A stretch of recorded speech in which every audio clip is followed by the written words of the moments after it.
The next few days are quiet. You are listless and pale. You never finish your meals, and don't sign unless I directly ask you a question. You return to staying on the mattress unless you need to get up for your meals or the bathroom.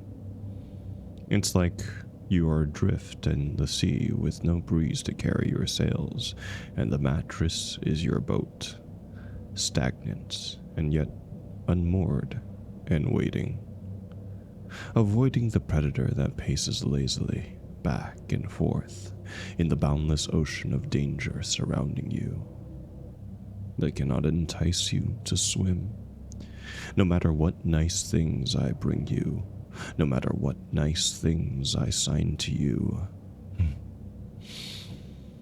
I will let you sulk for a while, just as a child with their tantrum coming to the realization that even when you strike out, you will still be firmly put in your place. Once you have been reprimanded, you will do what has been asked of you begrudgingly, obediently, and more than a little robotically. It will get easier over time for you to let me do the thinking for both of us. It will give you a freedom that you can't even fathom. I don't punish you by taking anything away, nor do I change your meals. If this surprises you, you don't let on. I have to directly ask you a question for you to answer. You don't meet my eyes, but rather keep me in your peripheral so as you don't miss what I'm saying. You move over to your designated place beside me on the bed when it comes time to watching television. I wasn't sure if you would resort to distancing yourself from me, perhaps leaving the safety of your floating island of safety to escape me, but you don't. You are truly a marvel, truly innocent, naive. I fucking love it. We resume our pattern as it was. You even change into short sleeves in the evening when you lay beside me and put your arm over me, as though to show me that you are unarmed and have no weaponry. During these days, you are resigned. I had originally craved this part of you, but I crave all parts of you. All parts and all pieces. Pieces that have been smoothed out. Broken pieces that are sharp. I'll make you fit the mold you need to. I don't mind. All pieces of you are equally loved by me. There are things that a recently broken person will do automatically. It was like watching a shadow of yourself take your place while you again turned inward and thought loudly in the echo chambers of your mind. During this time, I can guide you to engage in behavior that you hadn't previously, whether kissing you or pulling you into my arms while on the bed. You accept these as writs and react accordingly. The only problem with this was my own response to these things. If I didn't do these things with an accelerated pace, I found the mask slipping on its own. Doing this fed what the shadows inside me considered a drug, and I found myself pressing for more. My brain quickly turned being able to touch you and being able to kiss you into more than a want and more of a need. It became priority. At first, it was nothing I couldn't avoid. I just found myself irritable if I went too long without you. But it quickly became something unstable and unmanageable. It was the dire and insatiable fucking equivalent to being without water for too long. Everything began to hurt. My head began to pound. My heart began to beat faster, but only to move the sludge that was once blood through my system. If one went too long without, the ending was simple. I felt I would die.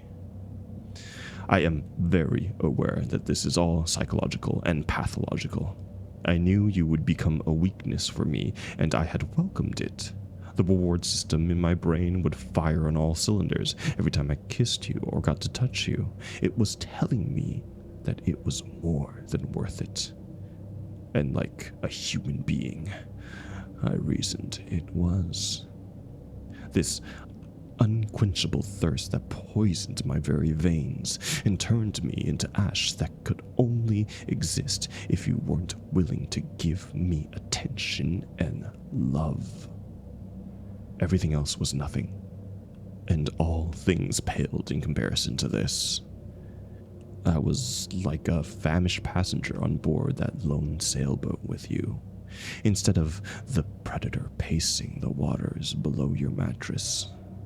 I had somehow ended up stranded with you in my desire of you. I am ready for the Spitfire to return whenever you find her within yourself again. For now, you are obedient and simply do as you are asked. You do as you were trained to, and when I test this one evening by not bringing down the popcorn as I did regularly, you still lay in bed beside me. Your appetite has dwindled and the popcorn went uneaten by this point anyway. I take the opportunity this evening to brush your hair while you are docile. I have to care for your idling mind as you rebuild your rebellious spirit and begin to think again of your next escape. I have you sit in front of me and let you watch the television as I do it. I can't help but feel at peace right now. I gently take apart any tangles, and when your hair is shining, I have you lay down and rest your head in my lap. I watch you more than I watch the show as I continue to trace my fingers through your hair. Your eyes are closing, and it's not long before you are asleep. I'm going to be everything to you, the way that you are to me. You may yet still be my ruin, but I seem to be enjoying it. I've seen your photo in the news and online. I was tempted to even buy a newspaper just so I could cut the clipping out and keep it for a while. I knew I would burn it and simply let the ashes rinse down the drain after a short period of time. But having a physical copy would satisfy my desire for a trophy. When the cops finally show up at my door, I slip my shoes off as I answer the door. There isn't much time to react when they come. There was a very real possibility they wouldn't come at all. Police were a mixed bag. Either they were on the ball or they never caught on at all. They have come as I am making our lunch. I invite them in and they say it is about you, and we stand in the living room. They tell me you were missing. I give them disbelief and I start asking questions right away. They return with questions of their own. I answer without hesitating. I explain that after we began dating, I realized that there were some things that I would have to change in my life and lifestyle for a deaf woman, that I wasn't ready to take on that responsibility at that point in my life. I explained that we broke up, and did so in person at your place, that we separated amicably. My phone's GPS will align with what I've said should they intend to come for me with a warrant for it. My phone is left behind when I used to go to your place while you were at work. I used a secondary burner phone I had put minutes on. The first officer takes this in stride, but the second officer is looking around curiously. I'm grateful that I am moderately paranoid enough to do these things. The first officer requests information about the last time you and I spoke or saw one another. I tell him that I saw you at your place, that we broke up. I reinforce that it was amicable. This is the time whether or not I would find out if they had video door bell proof. I doubted it. But considering the fact that I wasn't hauled out my door and to the station right away said a lot about their position. If they had the proof, they wouldn't waste time chit-chatting. And yet, they continued to do so. It seems that they hadn't spoken to the elderly couple just yet, or perhaps the elderly couple was simply visiting or didn't live in your complex. I doubt they'd be able to describe me anyway. Witness statements were unreliable at their best and flawed entirely at their worst. It was surprising that they accepted them from people at all, really.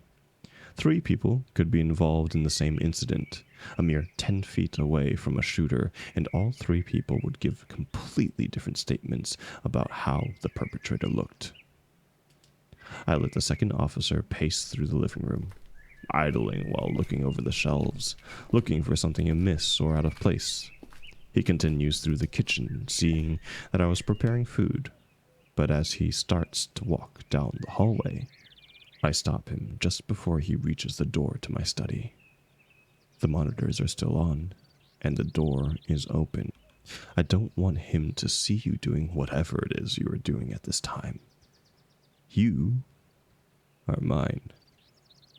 I don't like to share, and I don't want to share. I won't. I didn't want others to see you, especially not these assholes.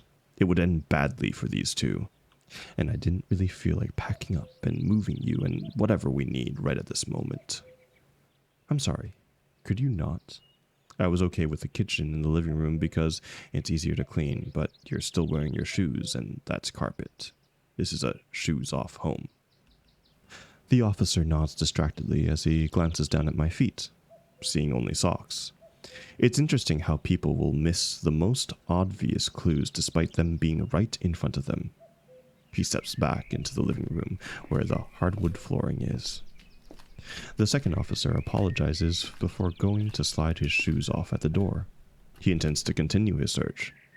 It was not asked whether he could or not, but welcoming them in gave police officers of that age an old misconception. If you have nothing to hide. I feel the mask's presence now more than only moments before. I am suddenly very aware that the mask will be thrown to the side if this goes any other way than the way that I want it to. I am already contemplating where to take you, and that I will have to move the police car into the garage and switch cars as soon as possible. That way, when a bolo went out, it wouldn't attract undue attention until they found the first car, where... The first officer stops his partner. The first officer thanks me for my time and asks me to call should I remember anything else. And then they leave.